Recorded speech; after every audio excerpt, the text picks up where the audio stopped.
narito si Jill Jocko!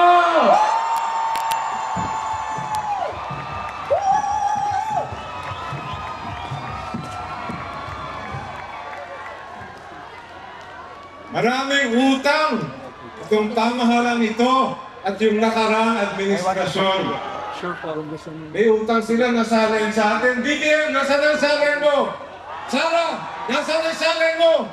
Kami sa bayan, inilabas na namin ang salain namin.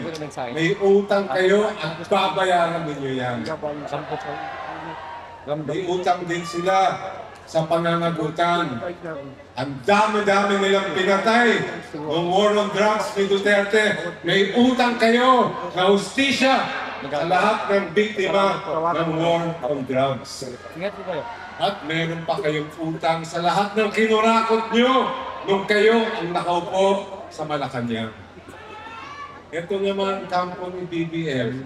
Ako, napakalaki din ang utang nila sa atin.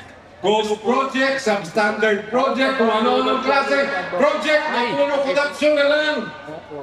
Babayaran din mo siya. One voice pa ako ngayon. Pero meron pa isa. Meron pa isa. Utang sa tamang pamamahala.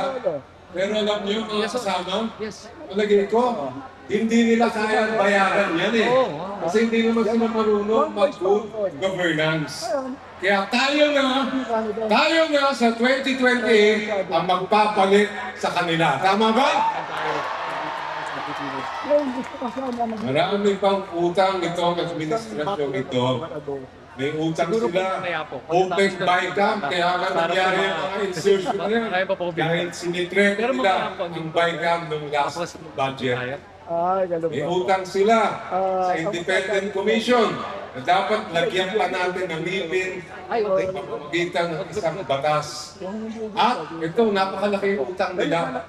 May utang sila na forfeiture cases para mabawi natin ang perang tinakaw. Hindi pwede yung babalik sa ng kaunti-unti ang minagaw ng pera.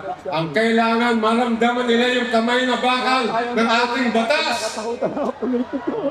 Yan ang utang sa pangutang ng ating pamahalaan.